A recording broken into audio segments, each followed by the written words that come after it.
കേരളത്തിലെ പൊതുവായ ആവശ്യങ്ങൾ ഇത്രയും ശക്തമായി ലോക്സഭയുടെ മുമ്പിൽ പാർലമെൻറ്റിൽ അവതരിപ്പിച്ച ഒരു കാലഘട്ടം ഉണ്ടായിട്ടില്ല.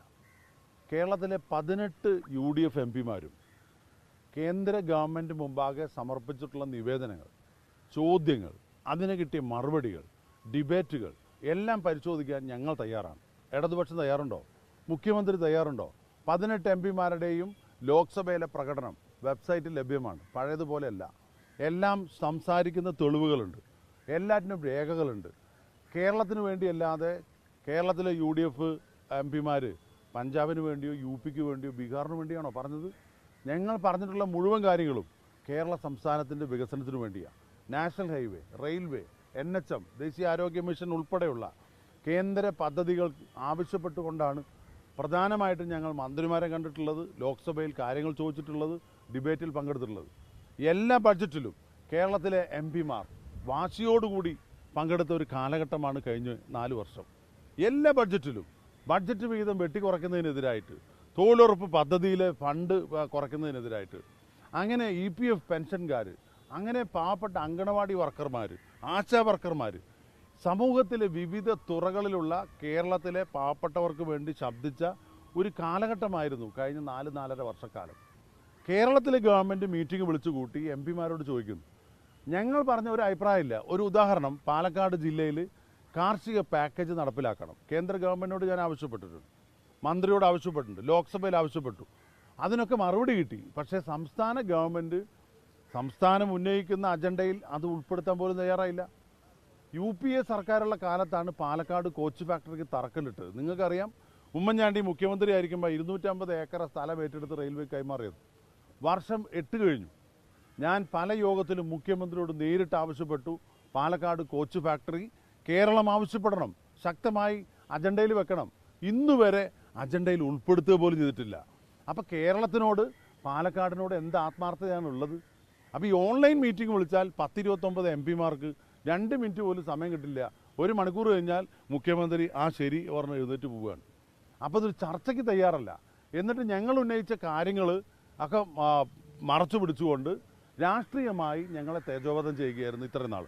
അതിനി നടക്കില്ല. കാരണം ഈ ലോക്സഭാ സമ്മേളനം ബഡ്ജറ്റ് സമ്മേളനമായി പ്രാധാന്യമുള്ളൊരു സ്ഥലമായി ഇപ്പോൾ ക്രൂഷ്യലായിട്ട് ഗവൺമെൻറ് സാമ്പത്തിക അരാജകത്വം നേരിടുമ്പോൾ പോലും ഒരു യോഗം വിളിച്ചു കൂട്ടി. ഞങ്ങൾ 18 പേര് UDFകാരാ, 8-9 പേര് രാജ്യസഭയിലും ലോക്സഭയിലുമായിട്ട് ഇടതുപക്ഷത്തിലുള്ളവരുണ്ട്, LDFിലുള്ളവരുണ്ട്. അവരെയും ഇതിൽ പാർട്ടിസിപ്പേറ്റ് ചെയ്യുന്നില്ല. അപ്പോൾ ഗവൺമെൻറ്റിനോട് തുറന്ന സമീപനമല്ല, ഒരു ഹിഡൻ അജണ്ടയാണ് ഇത്. BJPയുമായിട്ടും അതുപോലെ തന്നെ കേന്ദ്ര ഗവൺമെൻറ്റുമായിട്ടും എല്ലാ തരത്തിലും ഒത്തുതീർപ്പിൽ പോകാനാണ് LDFിൻ്റെ തീരുമാനം.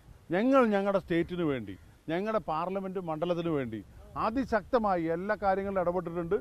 ഇതിനു മുമ്പ് ഇടപെട്ടതിൻ്റെയൊക്കെ എത്രയോ ഇരട്ടിയാണ് ആ ഇടപെടലുകൾ. പലതിനും ഫലം കണ്ടിട്ടുണ്ട്. ഞങ്ങൾക്ക് പല കേന്ദ്രാവിഷ്കൃത പദ്ധതികളും കൊണ്ടുവരാൻ കഴിഞ്ഞിട്ടുണ്ട് വിത്തൗട്ട് കേരള ഗവൺമെൻറ്റിൻ്റെ സപ്പോർട്ട്. കേരള സർക്കാരിൻ്റെ ഒരു സപ്പോർട്ടും ഇല്ല. MP ഫണ്ട് വിനിയോഗിക്കുന്ന കാര്യത്തിൽ സംസ്ഥാന സർക്കാരാണ് വിനിയോഗിക്കേണ്ടത്. ആരാണ് ഇംപ്ലിമെൻറ്റിംഗ് ഓഫീസർ? അതത് ജില്ലയിലെ കലക്ടർമാരാണ്. ഞങ്ങളുടെയൊക്കെ MP ഫണ്ട് വിനിയോഗിക്കാതിരിക്കാൻ CPM ഗൂഢാലോചന നടത്തുകയാണ്, ഉദ്യോഗസ്ഥന്മാർ ഗൂഢാലോചന നടത്തുകയാണ്. സംസ്ഥാന സർക്കാർ രഹസ്യമായി നിർദ്ദേശിച്ചിരിക്കുക, MPമാർ നിർദ്ദേശിക്കുന്നതൊക്കെ അവിടെ ഫയൽ കെട്ടിവെച്ചോളാൻ. എത്രയോ പദ്ധതികൾ പ്രപ്പോസ് ചെയ്ത് 1 കൊല്ലം കഴിഞ്ഞിട്ടും AS കൊടുക്കാതെ, TS കൊടുക്കാതെ, ആ ഫണ്ട് പ്രയോജനപ്പെടുത്താതെ ലാപ്സ് ആക്കാനുള്ള ശ്രമവും കേരള ഗവൺമെൻറ് ഭാഗത്തുനിന്നുണ്ട്. മറ്റ് സ്റ്റേറ്റുകൾ കണ്ടപ്പോൾ പഠിക്കണം. അവർ അവിടുത്തെ വികസനത്തിന്, അവിടുത്തെ ഒരു ആവശ്യത്തിന്, രാഷ്ട്രീയത്തിന് അതീതമായി എല്ലാവരും ഒറ്റക്കെട്ടാണ്. മുഖ്യമന്ത്രിയും അവിടുത്തെ പ്രതിപക്ഷവും എല്ലാവരും ഒറ്റക്കെട്ടാണ്. ഇവിടെയാണ് ഇതുപോലെ രാഷ്ട്രീയം കളിക്കുന്നത്. എന്നിട്ട് ഞങ്ങളൊക്കെ പറഞ്ഞതും ചെയ്തതുമായ കാര്യങ്ങൾ ഇല്ല എന്ന് വരുത്തി തീർക്കുകയും ഒരു ആത്മാർത്ഥമായ നിലപാട് കേരളത്തിൻ്റെ, പ്രത്യേകിച്ച് പാലക്കാട് ജില്ലയുടെയൊക്കെ വികസനത്തിൽ ഒരു ചെറുപേരൽ പോലും അനക്കാൻ മുഖ്യമന്ത്രിയും CPMും ഇടതുപക്ഷ ജനാധിപത്യ മുന്നണിയും സംസ്ഥാന സർക്കാരും തയ്യാറല്ല. നിർഭാഗ്യകരമായ ഒരു അവസ്ഥയാണ് ഇപ്പോൾ ഉള്ളത്.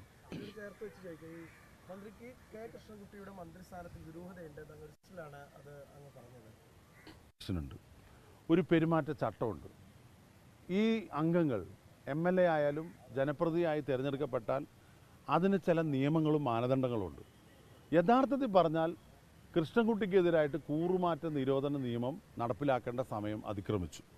കാരണം അഖിലേന്ത്യാ ജനതാദൾ നേതൃത്വം BJPയോടൊപ്പം ചേർന്നു. പരസ്യമായി ചേർന്നു, രഹസ്യമല്ല. ഇനിയുള്ള രാഷ്ട്രീയ കൂട്ടുകെട്ട് ബി ജെ പിയോടൊപ്പമാണെന്ന് ദേവഗൗഡ പ്രഖ്യാപിച്ചു. അതിൻ്റെ അഖിലേന്ത്യാ പ്രസിഡന്റ് കുമാരസ്വാമി ഉൾപ്പെടെ അവരുടെ നിലപാട് വ്യക്തമാക്കി. അവരുടെ ഘടകമാണ് കേരളത്തിലെ ജനതാദൾ. ആ പാർട്ടിയുടെ സ്റ്റേറ്റ് കമ്മിറ്റിയാണ്, അവരുടെ ചിഹ്നമാണ് ജനതാദൾ എസിൻ്റെ ചിഹ്നമാണ് ഇദ്ദേഹത്തിൻ്റെ ചിഹ്നം. അപ്പോൾ ജനപ്രാതിനിധ്യ നിയമം അനുസരിച്ച് തിരഞ്ഞെടുക്കപ്പെട്ട ഒരു പ്രതിനിധി ആ പാർട്ടിയുടെ അഖിലേന്ത്യാ കമ്മിറ്റിക്ക് തീരുമാനത്തിന് വിരുദ്ധമായി നിന്നാൽ കൂറുമാറ്റ നിരോധന നിയമം നടപ്പിലാവും. ഒന്നത് നിയമപരമായ കാര്യം. രാഷ്ട്രീയമായി ബി ജെ പിക്കെതിരായിട്ടാണ് യുദ്ധമെന്ന് മുഖ്യമന്ത്രി നാൾക്ക് നാൾ പ്രസംഗിക്കുക, CPM-കാർ പ്രസംഗിക്കുക. കേരളത്തിൽ പോലും ബി ജെ പിക്കെതിരായിട്ടൊരു യുദ്ധമില്ല. നിങ്ങൾക്കറിയാം, പല കേസുകളും മുഖ്യമന്ത്രിയുടെയും സുരേന്ദ്രൻ്റെയും കേസുകളൊന്നും ഇപ്പോൾ പിക്ചറിൽ തന്നെ ഇല്ല. അത് ഒരു ഭാഗത്തിരിക്കട്ടെ. പരസ്യമായ ഒരു അവിശുദ്ധമായ ഒരു കൂട്ടുകെട്ടായിട്ട് ജനതാദളിൻ്റെ ഒരു പ്രതിനിധിയെ ഇടതുപക്ഷ ജനാധിപത്യ മുന്നണിയിൽ കേരളത്തിൽ സർക്കാരിൽ മന്ത്രിയാക്കി വെച്ചിരിക്കുന്നു. ഈ കൃഷ്ണൻകുട്ടി എന്ന് പറഞ്ഞാൽ ബി ജെ പിയുടെയും CPM-ൻ്റെയും ഇടയിലുള്ളൊരു പാലമായിട്ടാണ് ഞങ്ങൾക്ക് തോന്നുന്നത്. വലിയ ദുരൂഹതയുണ്ട്. അഖിലേന്ത്യാ നേതൃത്വം കൃഷ്ണൻകുട്ടിയുടെ അഖിലേന്ത്യാ നേതൃത്വം പറയാൻ ഞങ്ങൾ ബി ജെ പിയുടെ കൂടെ. കേരളത്തിൽ വന്നപ്പോൾ കൃഷ്ണൻകുട്ടി പറയാം ഞാൻ LDF-ൻ്റെ കൂടെ. യഥാർത്ഥത്തിൽ പരാതി കൊടുക്കേണ്ടത് CPM-ആണ്. കാരണം CPM പരാതി കൊടുക്കണ്ടേ? CPM-ൻ്റെ കൂടെ നിൽക്കുക എന്ന് പറഞ്ഞ അഖിലേന്ത്യാ പാർട്ടി ബി ജെ പിയുടെ കൂടെ നിൽക്കുക. അല്ലെങ്കിൽ ദേവഗൗഡ പരാതി കൊടുക്കണ്ടേ? ജനതാദൾ പരാതി കൊടുക്കണം. എന്താ കൊടുക്കേണ്ടത്? ഞങ്ങളുടെ കൂടെ ഇവിടെ നിൽക്കുന്ന ആൾ നേരെ കേരളത്തിൽ പോയി വേറെ മറുകണ്ഠം ചാടി. ഇല്ല പോട്ടെ, ബി ജെ പി പരാതി കൊടുക്കണ്ടേ? ബി ജെ പിയുടെ കൂടെ അഖിലേന്ത്യാ സ്ഥലത്ത് നിൽക്കുന്നു, കേരളത്തിൽ ബി ജെ പിയുടെ വിരുദ്ധമായ CPM-ൻ്റെ കൂടെ നിൽക്കുന്നു എന്ന് പറഞ്ഞാൽ ഇതൊരു വിചിത്രമായിട്ടുള്ള രാഷ്ട്രീയ കൂട്ടുകെട്ടാണ്. അങ്ങനെ അത് നിയമപരമായി നിൽക്കില്ലല്ലോ. ആ സംസ്ഥാന പാർട്ടികൾ വേറെ, ദേശീയ പാർട്ടികൾ വേറെ. ജനതാദൾ എസ് എന്ന് പറഞ്ഞാൽ ദേശീയ പാർട്ടിയാണ്. ആ ദേശീയ പാർട്ടി പറഞ്ഞാൽ അതിൻ്റെ സംസ്ഥാന ഘടകങ്ങളും കൂടെ ചേർന്നതാണ് ദേശീയ പാർട്ടി. ഇലക്ഷൻ കമ്മീഷന് മുമ്പിൽ ജനതാദൾ എസ് ഒന്നേ ഉള്ളൂ, അല്ല 2 ജനതാദൾ എസ് ഇല്ലല്ലോ. അപ്പോൾ സ്വാഭാവികമായിട്ടും കൂറുമാറ്റ നിരോധന നിയമം വരും. പരാതി നൽകുകയാണെങ്കിൽ ആര് നൽകേണ്ടതുണ്ട്? ബി ജെ പിയുടെ കൂടെ അവിടെ നിൽക്കുന്ന പാർട്ടിയുടെ പ്രതിനിധി കേരളത്തിൽ CPM-ൻ്റെ കൂടെ നിൽക്കുക, കേരളത്തിൽ CPM-ൻ്റെ കൂടെ നിൽക്കുന്ന പാർട്ടി അവിടെ ബി ജെ പിയുടെ കൂടെ നിൽക്കുക. അപ്പോൾ ഇവർക്ക് രണ്ടുപേർക്കും പരാതിയില്ല. അതിൻ്റെ അർത്ഥം എന്താണ്? ഏറ്റവും വലിയ അഡ്ജസ്റ്റ്മെൻറ്റ് പൊളിറ്റിക്സ് കേരളത്തിൽ നടത്തുകയാണ്. ജനതാദളിൻ്റെ ബി ജെ പിയോടൊപ്പം നിൽക്കുന്ന ജനതാദളിൻ്റെ പ്രതിനിധിയെ മന്ത്രിസഭയിൽ ഉൾപ്പെടുത്തിയത് വഴി CPM-ന് ബി ജെ പിയുമായിട്ട് യാതൊരു വിരോധവുമില്ല എന്ന് വ്യക്തമാക്കിയിരിക്കുകയാണ്. മാത്രമല്ല, അടുത്ത ലോക്സഭാ തെരഞ്ഞെടുപ്പിൽ ഞങ്ങൾ കോൺഗ്രസിനെതിരായി CPM-കാർ പറയാണ് ഞങ്ങൾ കോൺഗ്രസിനെതിരായി ബി ജെ പിയായിട്ട് കൂട്ടുകൂടും, ബി ജെ പിയുമായിട്ട് അവിശുദ്ധമായ സഖ്യമുണ്ട് എന്ന് പരസ്യമായിട്ട് പറയുന്നതിന് പകരമാണ് കൃഷ്ണൻകുട്ടി മന്ത്രിയായി തുടരുന്നത്. കഴിഞ്ഞ തവണത്തേക്കാൾ ശക്തരായ സ്ഥാനാർത്ഥികളെ ഞങ്ങൾ പ്രതീക്ഷിക്കുന്നുണ്ട്. ഇടതുപക്ഷത്ത് അതിശക്തരായ സ്ഥാനാർത്ഥികളെ നിർത്തി അമ്പെ പരാജയപ്പെട്ട CPM-ന് ഇനിയും അതിലും വലിയ ശക്തരായ മസിൽമാന്മാരെ കിട്ടുച്ചാൽ അങ്ങനെ അവർ അണിനിരത്തട്ടെ. മത്സരം ഞങ്ങൾ നടത്തും. അതിശക്തമായി തന്നെ ഈ 2 മണ്ഡലവും UDF നിലനിർത്തും. പ്രചരണം തെരഞ്ഞെടുപ്പ് പ്രഖ്യാപിച്ചതിന് ശേഷം ആരംഭിക്കും. മാത്രമല്ല, സ്ഥാനാർത്ഥി ആരാണെന്നുള്ളത് പാർട്ടി അന്തിമമായി തീരുമാനിക്കും. ഒരുക്കം നടത്താൻ ഞങ്ങളോട് എല്ലാ കോൺഗ്രസ് പ്രവർത്തകരോടും ഹൈക്കമാൻഡ് പറഞ്ഞിട്ടുണ്ട്. തെരഞ്ഞെടുപ്പിന് ഒരുങ്ങാനാണ്. സ്ഥാനാർത്ഥി എന്നുള്ള നിലയിൽ ഒരുങ്ങാൻ ഇതുവരെ അറിയിച്ചിട്ടില്ല. അത് ഔദ്യോഗികമായി പ്രഖ്യാപിച്ചതിന് ശേഷമാണ് സ്ഥാനാർത്ഥി എന്നുള്ള നിലയിൽ ഒരുക്കങ്ങൾ ഉണ്ടാവുള്ളൂ. അല്ലാതെ തന്നെ ഒരു പാർട്ടി പ്രവർത്തകൻ എന്നുള്ള നിലയിൽ പാർട്ടിയുടെ ഏറ്റവും വലിയ ഒരു പോരാട്ടമാണ് ലോക്സഭാ ഇലക്ഷൻ. അതുകൊണ്ട് ലോക്സഭാ ഇലക്ഷനുള്ള എല്ലാ തയ്യാറെടുപ്പും നടന്നു വരികയാണ്.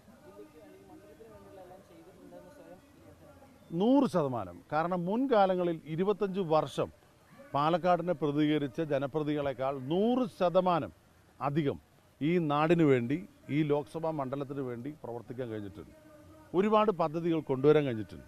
പാലക്കാട് പിറ്റ് ലൈൻ പദ്ധതി കേരളത്തിലെ തന്നെ റെയിൽവേയുടെ വികസനത്തിൻ്റെ ഒരു പുതിയ മുഖമായിരിക്കും പാലക്കാട് പിറ്റ് ലൈൻ പദ്ധതി. ദേശീയ പാതയുടെ കേരളത്തിലെ ആദ്യത്തെ ഗ്രീൻഫീൽഡ് ഹൈവേ വരുന്നത് പാലക്കാട് കോഴിക്കോടാണ്. അതിൽ നിർണായകമായ പങ്ക് പല ഘട്ടങ്ങളിലായിട്ട് വഹിക്കാൻ കഴിഞ്ഞിട്ടുണ്ട്. കോയമ്പത്തൂർ കൊച്ചി വ്യവസായ ഇടനാഴി 1000 ഏക്കർ സ്ഥലം നമ്മുടെ കണ്ണമ്പ്രയിലും 2000 ഏക്കർ സ്ഥലം പുതുശ്ശേരിയിലും ഏറ്റെടുത്ത് കഴിഞ്ഞ് ഒരുപാട് മൾട്ടിനാഷണൽ കമ്പനികൾ വരാൻ പോവുകയാണ്. കേന്ദ്രാവിഷ്കൃത പദ്ധതികളായിട്ടുള്ള PMGSY, NHM, അതുപോലെ NHAI, ഇതൊക്കെ ഒരുപാട് പദ്ധതികൾ സമീപകാലത്തൊന്നും ഇല്ലാത്ത തരത്തിൽ പാലക്കാടിന് കൊണ്ടുവരാൻ കഴിഞ്ഞിട്ടുണ്ട്. ഗ്രാമീണ റോഡുകളുടെ പദ്ധതി മാത്രം 16 റോഡുകളിലായി 72 കോടി രൂപയാണ് ലഭ്യമാക്കിയത്. 2 വർഷം 5 കോടി വെച്ച് MP ഫണ്ട് കിട്ടിയില്ലെങ്കിലും ഒരുപാട് വികസന പദ്ധതികൾ കേന്ദ്ര ഗവൺമെൻറ്റിൻ്റെ പദ്ധതികളിലൂടെ പാലക്കാട് കൊണ്ടുവരാൻ കഴിഞ്ഞിട്ടുണ്ട്. അതുപോലെ തന്നെ ജനങ്ങളുടെ മുഖ്യമായ ആവശ്യങ്ങളിലെല്ലാം ഇടപെടാൻ കഴിഞ്ഞിട്ടുണ്ട് എന്നുള്ള ഒരു ചാരിതാർത്ഥ്യമാണ് എനിക്കുള്ളത്.